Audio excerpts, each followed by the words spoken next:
Good morning. Good So morning. good morning, very good morning. So today we are going to start the risk management. That is a very important part with the project management and both agile, safe, PMP. Wherever you go, this risk management is the key factors for which the project fails. And we will try to understand how PMI new roadmap help for the mitigations plan, how we can accept the risk or the areas we need to cover for the risks mitigations plan acceptance or transformations. So risk is the factor which happens to any part of the project delivery. We have 5 project delivery starting from initializations, planning, execution, monitoring and control. You guys know that the risk can happen to during initializations when the project charter identify on that time, even after the project closure, when you are trying to deliver the deliverables, identifying the checklist and you identify some of the things not delivered, or you are delivering something which is not in an SLA, that can be an issue. And that particular issue, if not immediately resolved, will generate a risk. So risk is something kind of a bell curve, or we can tell that risk is a kind of a parabola in terms of statistics, which goes up and down during execution and monitoring phase. And initialization phase, the risk is very much zero level, but one or two, three residual risk is there. But monitoring and execution phase risk is very high. Then the graph is totally carved. So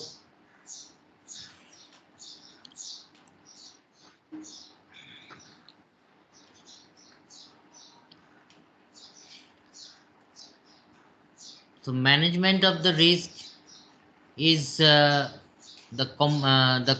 company risk attitude is the risk appetite, which is the degree of uncertainty an entity is willing to take. Risk tolerance, which is the degree, amount, or volume of risk that can organization or individual withstand. Risk threshold, which refers measure along with the level of uncertainty or the level of impact at which stakeholder may have a specific interest. These are the three key areas. Risk appetite is a degree of uncertainty. So you are about to start a new project. The uncertainty of the project is you do not understand which particular area the project will start, whether it is in .NET or using Azure enabled .NET or REST API. So this is a risk appetite and uncertainty. So this uncertainty, when you are doing kind of a discovery, documentation, preparation, initialization phase, this is a risk because the stakeholders, they do not understand that exact requirement. They have given you a tentative specifications. These are my blueprints and end-to-end delivery. According to that, you are trying to make your own SRS for which you can understand that how the workflow will done. That is a risk in appetite. Tolerance is the value which you can say is that, for example, Smriti is just a manager of TCS. Let's say they says that for their project, the tolerance of the risks is 5. So if anything comes, the issue, bugs, anything within 5 is tolerable. Anything comes out of 5 will be not accepted. Risk tolerance. Risk threshold, which refers the measure of along the level. That is, risk threshold value has been defined by the stakeholder, not the project manager. The stakeholders, of course, is the product owner or any end user who told that this is my product, and out of this product, we tell that the issues after the UAT or during the UAT will be accepted 16. For example, if anything issue comes during UAT above 16, we will not accept and you have to rework or we can close the project. That is the risk threshold. So if somebody close the project, what will be the impact? the impact will be that will be a breach. Till date, whatever you have done, the product owner or the stakeholder has paid you. Rest they don't paid, and they escalate these things to their upper management and other stakeholders. So it will be a bad impact for the organizations, because if the project failure happens because of the risk which you are not able to neither accept nor try to mitigate, they will circulate these things to different media. All our CMMI level 5 company, they have a saturated body is NASSCOM. If something which we put to the NASSCOM saying that TCS, this particular project not able to, the client says, not able to understand the risk and the reason the project has closed, breach. So it will make a total mismanagement, and escalations will happen, and new stakeholders when comes to TCS for giving the project, they will think twice before they give the project. So this is the risk threshold. Now I would like to tell here, all of you have come from agile background. So in agile, the risk is not like the risk which we face in waterfall, because as waterfall is a change driven approach, in dependency is there. So the waterfall model, the risk is very high, because if one method fails, we cannot move to the second method. But in agile or say lean hybrid model, or even Kanban, where we try to optimize the risks from the very higher level starting of the project, we just try to understand the basic use cases that we need to deliver, and we break the requirement into smaller parts, which is sprint backlogs and then product backlogs. Now when we are starting the projects, we have a very shippable iterative delivery. So every iterations, we are having a meeting with the stakeholders, which we call the daily stand up, and we are all under same umbrella, so the miscommunication not happen in agile. But in agile, the most targeted risk is that change. We are all accepted to adapt the new changes, but if too frequent changes happen and the project managers not able to accept the changes, understand that it will impact the requirement or the delay the deliverables, but the stakeholder is hammering him that this requirement needs to be done as a change request. So what we will do, you either you have to accept the changes. If you accept the changes, you have to do the impact and feasibility study. The impact of the changes, you understand 7 or 6 module needs to be get changes. For that 9 more days will require, 6 more resources will needed, $3,000 will needed. So all these 3 needful things has come when that particular change request come. So what we will do, before we commit before the client, we have to categorize the risk which we have, the risk has generated. The one I am saying, I just break the new change request into 3 parts, like higher, medium and low, and then put the new requirement on change request with the categories of ABC, and try to understand how much risk I have if I can able to deliver the deliverables within 6 days of the actual days which have been committed. So I have understood that it will require 3 more days. For example, 2 more resources who are released needs to be get again involved to the projects. I need $1,000 more. So I have given a quotation to the product owner saying that these are the areas I need to cover, and can we make a new SLA, because it is unavoidable risk has come of this change request, other modules needs to be get affected. The client or end user says, I won't give you any extra money. It is a fixed price project. You have done a contract of $4,000. I have given you 50% of money, and this change request has happened, and you are asking is in the middle that you need $1,000 more. I won't pay. Okay, if you are requiring 5 more days, you can do it. I do not have any issue. I don't bother that whether you are adding 2 or 3 resources. That is not my headache. I need my deliverables, and that's it. So now if you are a program manager or project managers, how do you handle this kind of situations? I believe many of you has faced this kind of situations in real life. How do you handle this kind of situation? Smriti, who can tell?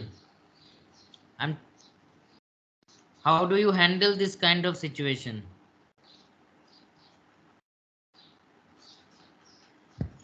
Who can tell?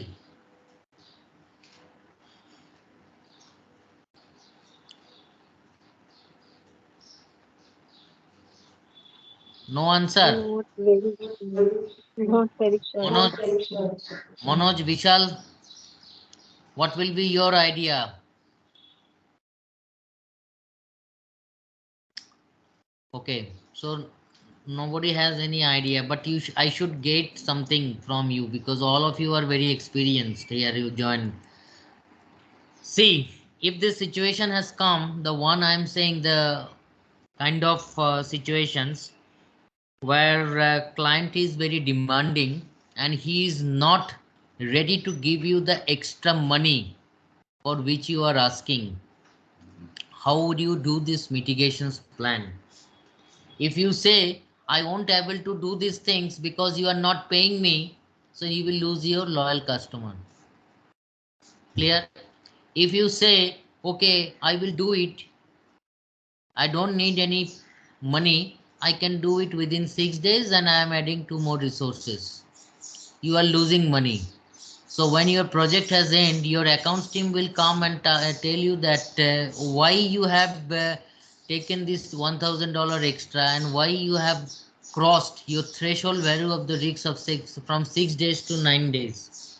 Why you have taken these 4 extra days? Then who will give the answer? If you say that the client was not happy, they were pushing me that we have to deliver this in time, the accounts team and your upper management won't hear that. They have come here for business, they need ROI. Your ROI is a negative here in terms of cost. So what will be the plan of the mitigations? Whenever we start the project budgeting, we have a baseline, everybody knows, which is called the cost baseline, scope baseline, and time baseline, schedule baseline. So these 3 baseline is called performance measurement baseline, by which we can monitor our projects. So during this baseline of the cost, we have the contingency reserve. Nobody is saying this. Many times they heard. This contingency reserve of the project is the project cost and a buffer of that particular project of the percentage, which is defined by the accounts team, agreed by the customer. So if my project cost is $1,000, for example, I taken 10% of the $10,000, $100 with an extra buffer cost. So if anything comes, unavoidable, unforeseen things where we need to pay an extra money, we can pay these things from this buffer which have been accumulated before we start the project, which is called contingency reserve. So we are mitigating the risk here from the contingency reserve which has been allocated from the project beginning and starting. Clear? Now my question is, when you have taken the money from the contingency reserve, you are neither need to pay from your pocket nor you are asking your client to give you the extra money. So it is a win-win situation. But during the delivery, you understand that for that particular change request, other modules which needs to be get done will require 3 or 5 more days, and it will be a new technology because we are all doing cloud enabled systems and many people are working all together. Maybe the system was in legacy systems, You do not have any idea that system has been developed by Accenture and you are working on from TCS. Now, when that particular change request has come, after doing root cause analysis RCA, you identify this due to this change request, some of the part required to be need to be changed for that particular product which Accenture has developed. Accenture doesn't has any relations with your customer. They has just finished their project, they delivered it. Now anything happens, you need to pay, you need to deliver. Again, a new risk has come. Somehow you have managed the first risk, the new risk has come. This risk is called residual risk. The residual risk is something which is a continuous things and it can come any times after you mitigate one. So what will be your idea?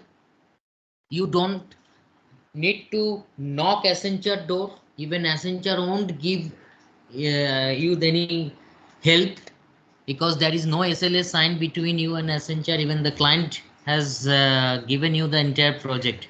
So what happened for that particular? So what will happen? So for that particular area which you need to get delivered, you understand that that particular system has been developed using Salesforce, for example, and it is a CRM based systems where a REST API needs to be get called with your new systems which Accenture has been developed. You have the code which your client has given to you, but that is not scope of the work. The scope of the work is come when you have this baseline. So what you will do, you will make your own change request, which is called internal CR. Listen carefully, internal CR, followed by a discovery documents which you have been prepared before your project has born.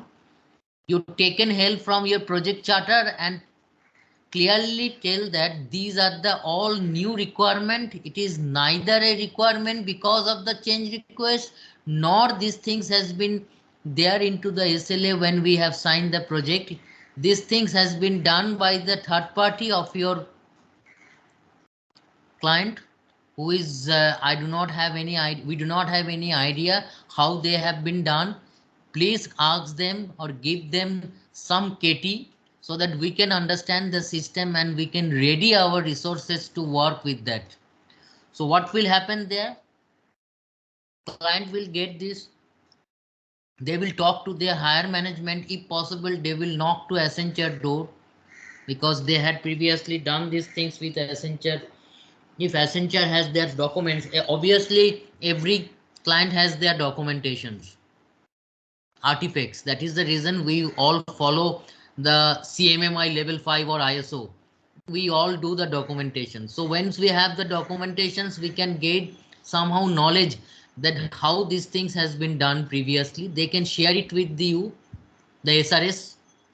When you have the SRS, you will understand these things by sitting with your team, that how many man hours on man days will require, which technologies do you have the manpower who can able to do these Salesforce things. If not, then either you can knock to the talent management team pulling the resources from the bench, or you can hire the resource from the market. So again, pulling the resources from the bench is fine, but hiring the resources from the outside is again a risk, because who will bear the extra cost? It is the fixed price cost. Buffer has been created, contingency reserve has been already eaten with your risk which has been generated, but this is a residual new risk has come. How do you handle this?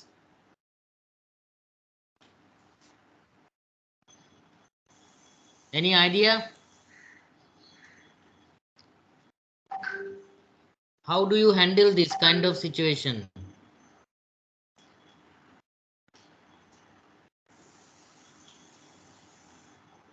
I think with proper risk assessment for the How? Okay, risk assessment is done by the probability and impact. Okay, so for example, after you are accessing the risk, you identify the probability of that particular risk is 4, and the impact is that particular risk, which I am saying now, is 5. These are all numerical value.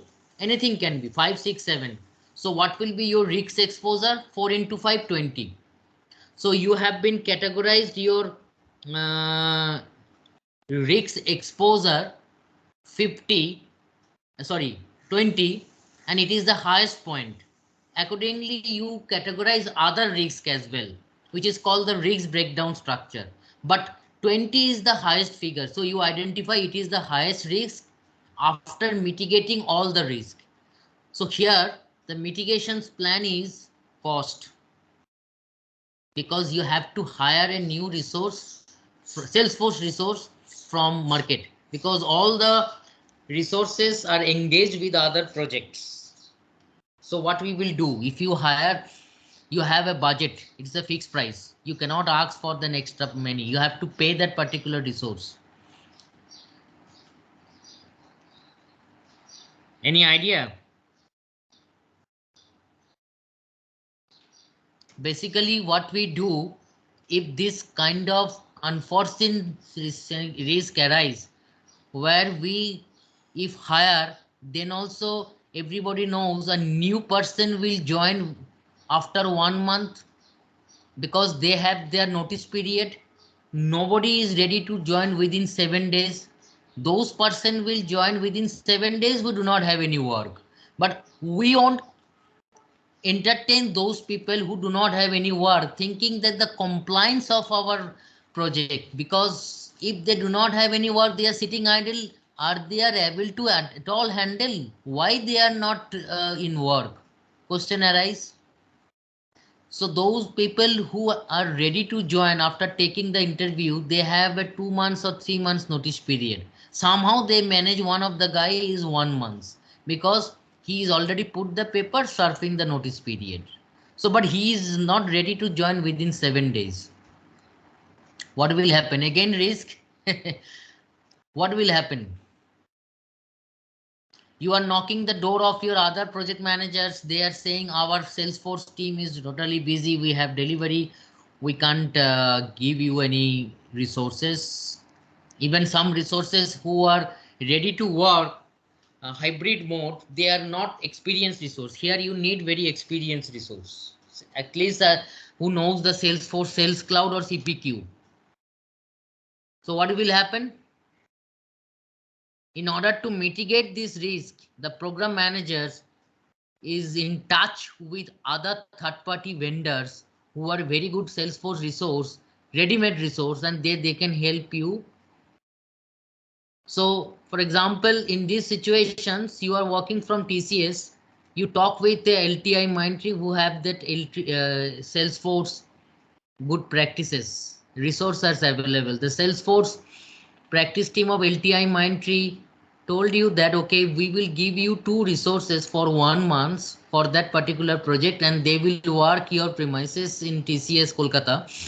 LTI Mindtree has office also at Kolkata, but for that we will charge $20 per hour for that 2 resource. So if these resources are working 8 hours, 16 $32 TCS needs to pay per day to LTI Mindtree.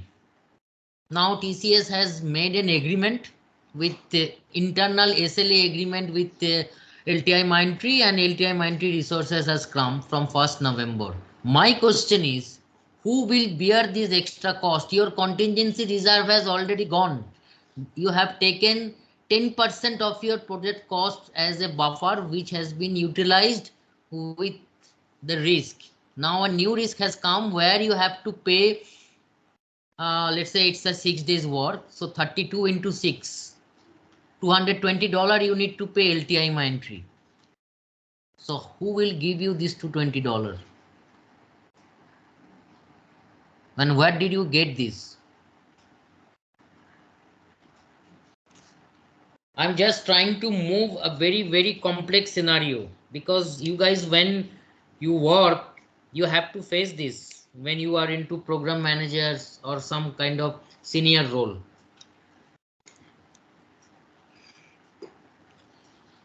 The idea is we have two kind of reserve. One is a contingency reserve, another is management reserve.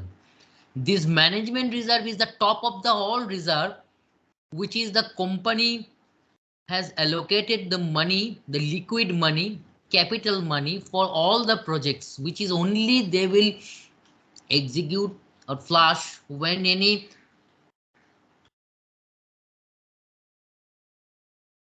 we will flush this from the management reserve from the management which has been allocated for all the projects. So basically how the management reserve is created, management reserve has been created with the profit of the all the profitability of the individual projects. Let's say I have for our organizations TCS at Kolkata, they have at least 60 to 70 projects. So not that all 60 and 70 projects are losing or facing risk. Some of the project is highly profitable and every project is profitable. So the percentage of the profit individual projects is earning, those things will directly go to the management reserve. So if I have a 60 projects, 2%, 3%, 5%, all the profit of those individual projects comes to the management reserve, and it make a lump sum fund which the management or the organizations kept as the last options for those projects who face any unavoidable circumstances which doesn't has any mitigation plan. Those projects they can give the money for here, they can give the money this $220 from the management reserve as a loan for that particular program manager, and Pritha is the program manager for that particular project from TCS. Now Pritha has lost the contingency reserve also. She needs to give answer to higher management why her project not done, even the contingency reserve failed. Reason she needs to take the help of the last option from the management reserve, and management means the program director approved this $220 because the client is very loyal client and they don't want to lose that client. So Pritha has taken this money and somehow done the project in time and the delivery has been done. Now my question is, from management reserve, $220 has been already utilized for Pritha's particular project. Other projects they have taken or they do not, I do not know. But who will return this $220 to the management reserve? Because management reserve will not be empty. It is a company wise reserve, can be taken the money for any unavoidable circumstances distributed to any projects around the world of the company. Simple things. TCS is not for Kolkata. TCS is a global organizations. They have a different clients around the world. So anything happens to any of these projects, they can share this management reserve. Now my question is, if everybody takes the help of the management reserve, so who will put that particular money which has been taken it from the management reserve? Otherwise the company's share value will be lose, it will be down, because every organization's share value depends upon to the capital market, stakeholders engagement, and the management reserve, which is a liquid money. So if my capital expenditure money has been down, tomorrow in Nasdaq TCS Sensex will be down, so stakeholders won't pay or invest much, so it will be a risk again. So my question is, in this situation, who will bear this $232 that has been taken for this as a mitigation plan?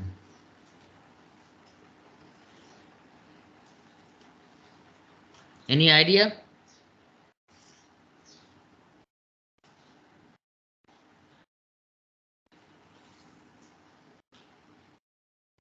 So everybody is silent.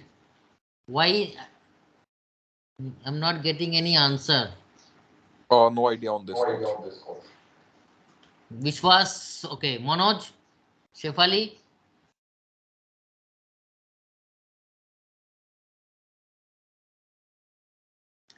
Not sure, sir. Okay. The thing is that I have taken these $232 during due to my risks from the management reserve. But after Smriti, she is the project manager. When she has taken this money, she has done the project. So project goes to UAT has been done, and it is goes to the market. End user accepted, and people are using the product. So the revenue is coming. Preeti is earning for that particular product. So those revenue which Preeti is earning for that particular product will directly go to the management reserve which Preeti has taken as a loan. So what is happened? The money is circulating inside TCS only. The money is not going outside. This is actual brain of the money circulations of the project management in costing. Cost part.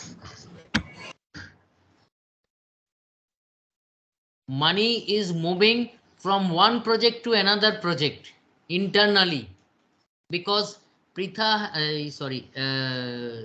has taken that money as a loan. So after her project gets ready and revenue is coming, ROI, that particular ROI is moving to the management reserve. So similarly, other project managers who had taken loan from the management reserve, they are also refunding those things when they are getting benefit or profit from the client. So the management reserve is increasing. It is not decreasing. The contingency or project reserve is specific to Smriti as a project manager. That is not related to any other project. It is Smriti's duty and she has the ballgame to utilize her project reserve for her project. That is, she can do. She can add new resource. She can release the resource. She can purchase new software because in terms of cost, we all know there are different costs: direct cost, indirect cost, variable cost, influence cost.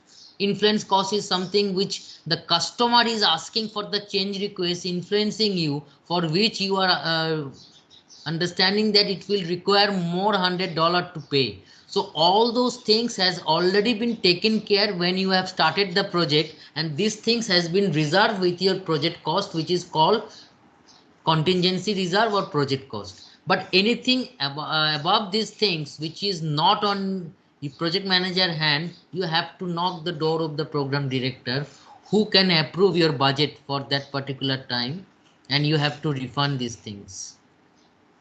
Clear? All? Any question?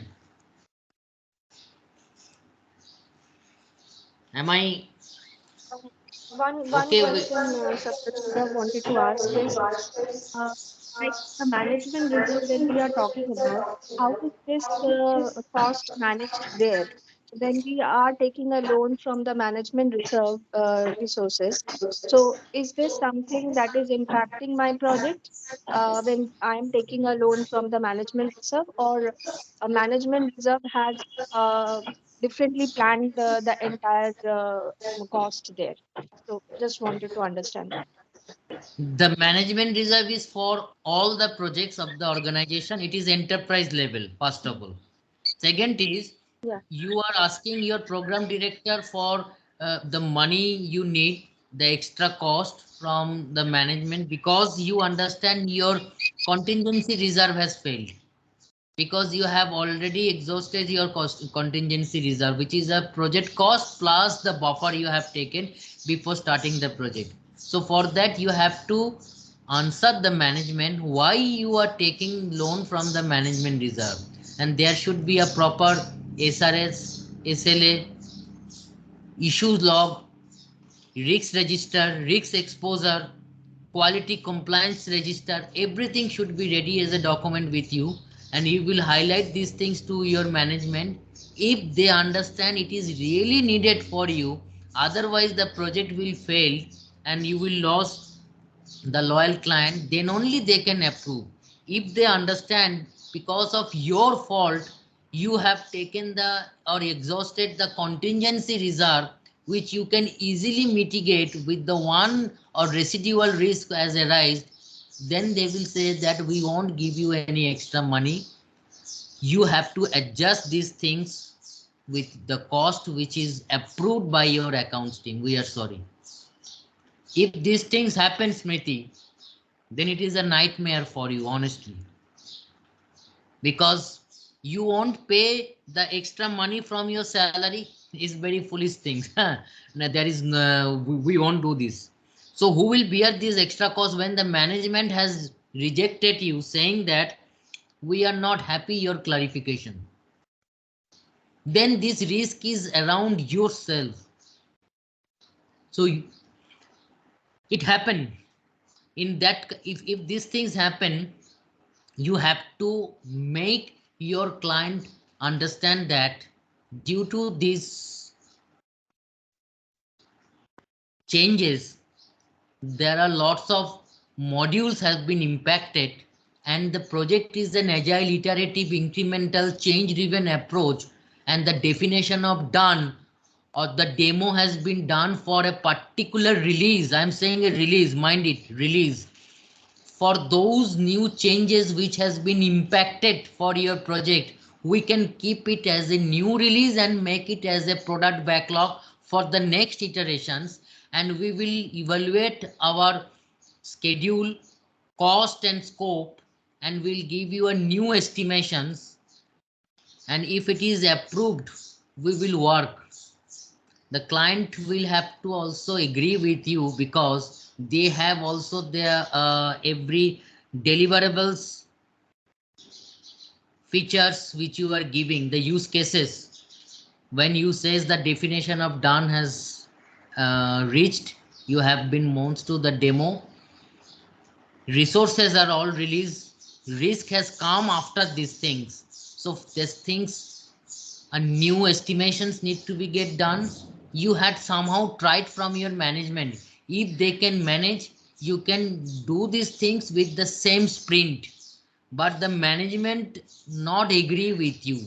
So you make your client understand that we can make these things as a backlog for the next one, for the de-estimations, and it's a kind of a scrum of scrum.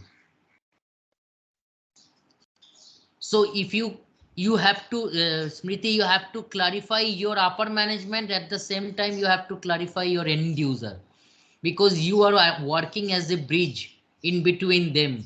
You have to take the input from both of them, and you have to make a dashboard common for which everybody needs to happy, and they will work together. Very tough work. Whatever I am saying, it's not a easy task.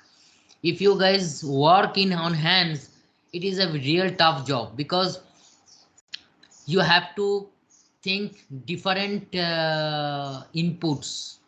You have to take the inputs from your resources who are working with you, upper management, end user, and other third parties as well, because a project success or project delivery not success only for specific one requirement. If your resources says that Smriti, this new change request which you are asking, it will require 6-7 days, but we do not have that much of competency. Salesforce, we are all do the Salesforce coding, but this particular area we need Sales Cloud, CPQ, which we do not have any idea. So what you will do? Either you can ask any other project managers so that they can take their resources as a loan, which have the where they have idea of CPQ, or you can train your current resource, giving them training, and make the resource ready for that particular requirement. It is also a mitigations of the risk, right? Or if you are giving the training, then also it is a time consuming. Client is not ready to give you that particular time to train your resource and then work. Then you have to move to a third party who have ready-made resources are available. There are lots of third party, and TCS, Accenture, LTI, Mindtree, they have lots of third parties. So those third parties are ready-made, they have the ready-made resources. Any problem arise, they give the resource and they make these things, but you have to pay them. But you have been exhausted your contingency reserve. So again, this management, but your management managers or product director is not ready to give you the release the money from the management reserve, saying it is your fault during the initializations or documentations, discovery documents, requirement collection, I rather should say. Smithy has done the mistake. Reason is this particular changes has come. So it is Smithy's quote. She needs to somehow manage. So these are the all tentative risk mitigation plans Smriti can take help according to the dependency and other areas of the projects. She can take a multiple mitigations plan, single mitigations plan, or combination of both in order to get the delivery. At the end of the day, Smithy needs the CSAT. CSAT follows. The CSAT is fallen and it is not up to the mark, then it will be an escalations. And CSAT will only depends when you done everything, UAT is done, release is completed, it is goes to the productions. Then the end user give you the feedback and your CSAT will increase. Makes sense, everybody? Smriti, Ajoy, whoever come here. Yes, yes. Yes, Saptarshi. Thank you. It is a very tough job. Don't think it is, I'm telling you all theoretical. Real life में ऐसा नहीं होता है. मैं whatever I am telling real life में काम करोगे तो तुम्हारा what लग जाएगा. So because to identify something, you have to do brainstorming where you are not getting time to do the brainstorming with your team and your stakeholders. They are hammering you, Smriti, I need this, I don't bother. If the client is very demanding, simple. So what will happen? If this is happened, we have a stakeholder management plan. Yes, last week we have discussed. The client is very nervous because the end user is very nervous because he understands the Smriti's fault. His product may be delayed and it may go late for the production. So if not go to the productions, they won't get the ROI. So they are very nervous. Smriti as a program manager needs to make that particular stakeholders under her umbrella, saying that we are with you, don't need to be get worried, we are doing and we will do it in time. Because that stakeholder is very much nervous. He is doing all those things not intentionally. He is nervous and he is hammering to Smriti. He come every stand up asking Smriti, I don't bother when my product will deliver. I have given you time, you have missed this because of your failure. Why we will suffer? I will escalate these things. ऐसा बोल रहा है, ऐसा करेंगे, वैसा करेंगे. But Smriti should be very humble. She should has a good communication management plan and she will talk to the stakeholders very politely and she will have given all the ideas of the mitigations which I have delivered here. Then that particular end user will understand Smriti is with him. Then he will come down and he will give his value, his output, input, whatever Smriti needs, so that the work will be hassleless. Smriti can move. So see, PMI is so important and they make their entire framework in such a way that internally one framework is dependent to another framework. That is the reason in around the world, PMP certified project manager, program manager is so demanding. If you go these things to a general project managers, even they have much experience than a PMP certified project managers. If you ask them this kind of scenario, the complex scenario I have discussed today, those project managers will give their idea, which is a kind of a hodgepodge. You know, the revenue will be affected. Even they are much experienced than you, but they do not know the framework they need to follow. That is the reason PMI is changing their framework. They have added generative artificial intelligence according to the need of the scenario, ecosystems of the individual organizations. Okay, but anyway, there are two kind of risk. One is a qualitative risk and quantitative risk. Qualitative and quantitative risk are the two risks which any project managers can use. Qualitative risk is the one I have discussed. We have to understand the probability and impact of the risk, and then we have to make a risk exposure, which is called risk register, and then we can prioritize the risk, number of risk with low, medium, high, and we can break the risk into the smaller part, which is called risk breakdown structure, and distribute the risk with the stakeholders. A project manager himself is not liable for all the risk, but all the stakeholders need to be get involved, including the client. That is called the risk exposure and qualitative risk analysis. In qualitative risk analysis, in terms of risk analyzations, we have a risk exposure value, risk integration value, risk matrix, and in order to do the risk management in qualitative risk analysis, either we can accept the risk, we can mitigate the risk, we can transfer the risk, or we can avoid the risk. These are the four tentative areas of qualitative risk analysis we can do. If we accept the risk, whatever happen, you have to bear. Extra cost, you have to pay your pocket. Extra day, you have to bear. Mitigations, something you are trying to mitigate, generating the idea to avoid the risk and make the risk from higher value to lower value. That we usually do.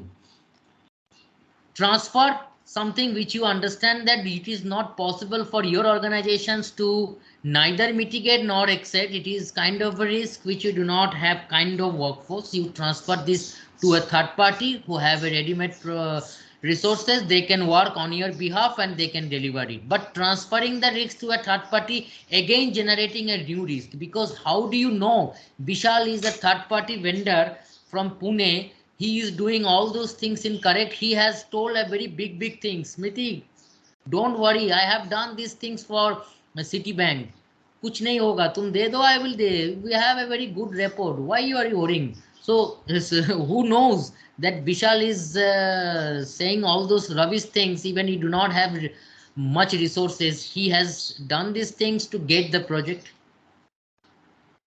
So then again, in transferring of the risk is again a new risk, which is a residual risk. Mriti, being a program manager, needs to monitor Vishal that whatever he has transferred to him, whether his team is working properly in order to get the product delivered in time. Because client do not understand. They do not know Vishal, they know Smriti. So it is an agreement happened between Smriti and Vishal because of unavoidable residual risks arise, which Smriti doesn't has any resource to do. But if Vishal fail to give the delivery, then ultimately the project will be get delayed and it will be an escalations will happen. Huge escalation, P1, P2, we all know. So transferring of the risk is again you are generating a new risk you have to monitor. Clear? Now the quantitative risk analysis is the topmost risk, which is basically happen for product based company, infrastructure company, medical domain, hospitality and construction, defense. In L&T defense, they are using quantitative risk analysis. You know, the government of India has transferred their projects, DRDO, defense project to L&T, Adani Defense and Tata and Mahindra. These are the four major companies who are doing Indian defense project. Missile system is developed by L&T and other radar systems is developed by Adani Defense, and Mahindra is making this tank. Everybody knows. Now what is happening? DRDO is the government organizations. They are transferring these things to different organizations, well-known organizations. But again is a risk of DRDO, government of India, that whether L&T engineering team are doing work properly or not. So they will monitor the L&T people. The L&T people or Adani Defense, they use quantitative risk analysis. What is quantitative risk analysis? It is a statistical process control to analyze the risk in using the statistics like the tool scatter diagram, Pareto diagram, that is 80-20 rule, control chart, fishbone diagram or Ishika diagram. These are all statistics. All of you have come from computer science background. You have known these things when you have done the statistics. So these things is happen specific vertical, not all IT projects. If you are working with a specific vertical, you have to know this. Those people who has come from Six Sigma, Lean Sigma, those people use the quantitative risk analysis. And in defense, we go for Six Sigma because the accuracy of the missile, if I launch a missile from here and it will go if I plan it to go to for here to China and it move to Bangladesh, you know what will happen. So the accuracy is matter for defense project. 99.9999%. That is the Lean Sigma approach. For there you have to understand the missile. For here it is a missile. The velocity of the missile is deducted with the Mach power. So whoever is doing this missile L&T, they are doing this missile systems in quantitative risk analysis by controlling the missile upper and lower control limit. A missile has the range, ballistic missile is 2000 kilometers, which is projected, that is an upper control. A missile Ogni, which is the lower control limit, is minimum 500 kilometers. So if I can easily change my missile range in between 500 to 2000 kilometers depending upon to my enemies. Very intelligent. So we have to use artificial intelligence systems of here. So here we cannot do these things in qualitative risk analysis, because qualitative risk analysis is basically risk exposure and probability. How do you understand the probability of the missile cannot be targeted to Bangladesh rather to going to the China? How can you able to make it theoretically? You need a supercomputer, artificial intelligence, defense systems by which you are controlling your upper and lower control limit.